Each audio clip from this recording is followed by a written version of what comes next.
Hi అండి అందరికీ ఎలా ఉన్నారు? Welcome back to our channel Santosh all in one channel. ఈరోజు వచ్చేసి మనం సేమియా ఎలా చేసుకోవాలని చూపించేస్తానండి. ఇది చిక్కబడకుండా చల్లారిన తర్వాత కూడా చిక్కబడకుండా అలాగే విరిగిపోకుండా ఎలా చేయాలన్నది చూపించేస్తాను. ఎక్కడ స్కిప్ చేయకుండా చూడండి, మీకు అంతా అర్థమవుతుంది. ముందుగా స్టవ్ ఆన్ చేసి బాండీ పెట్టుకోవాలండి. బాండీ కొంచెం హీట్ అయిన తర్వాత నేను నెయ్యి వేస్తున్నాను, 1 టేబుల్ స్పూన్ నెయ్యి వేస్తున్నాను. ఈ నెయ్యి అన్నది పూర్తిగా కరిగిన తర్వాత ఇందులో అరకప్పు సేమియా వేస్తున్నానండి. దీన్ని బాగా వేయించుకోవాలన్నమాట. సేమియా అన్నది కొంచెం కలర్ చేంజ్ అవుతుంది, అప్పటిదాకా ఫ్రై చేసేసుకుందాం. చూసారా వేగింది కదా, ఇప్పుడు స్టవ్ ఆఫ్ చేసేసుకుందాం. నెక్స్ట్ ఇంకో బాండి పెట్టానండి, లోతైన బాండి. అందులో 1 లీటరు పాలు పోసుకోవాలి. నేను ఇక్కడ లీటర్ పాలు అన్నవి తీసుకుంటున్నానండి, చిక్కటి పాలు తీసుకున్నాను. ఇవి ఒకసారి కొంచెం పొంగు రావాలన్నమాట. పొంగు వస్తే సరిపోతుంది. చూసారా పొంగు వచ్చేసింది. దీంట్లో మనం ముందుగా ఫ్రై చేసి పెట్టుకున్నటువంటి సేమియాలు వేసేసుకోవాలండి. అన్నీ వేసేసుకుందాం.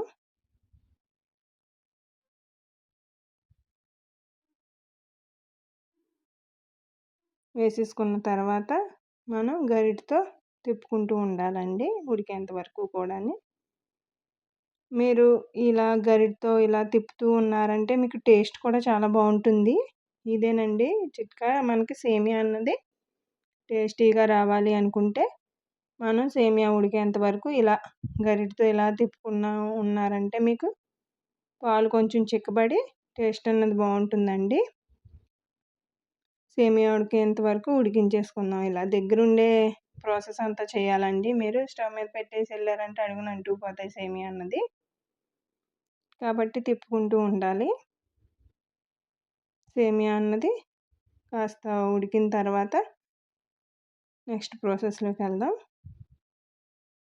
చూసారు ఇలా అనుకుంటూనే ఉండాలన్నమాట, అప్పుడే టేస్ట్ బాగుంటుంది. చూడండి సేమియా అన్నది కొంచెం ఉడికింది. ఇప్పుడు పావు కప్పు సగ్గుబియ్యం వేసుకుంటున్నానండి. ఇవి పెద్ద సగ్గుబియ్యం వేసాను నేను. ఇవి కూడా ఉడకాలన్నమాట. ఉడికేంత వరకు బాగా కలిపేసుకుందాం. ఉడికిన తర్వాత కొంచెం చిక్కబడుతుందండి, మీకు తెలుస్తుంది, దగ్గర పడుతుంది కొంచెం. అప్పుడు దాకా ఉడికించేసుకుందాం.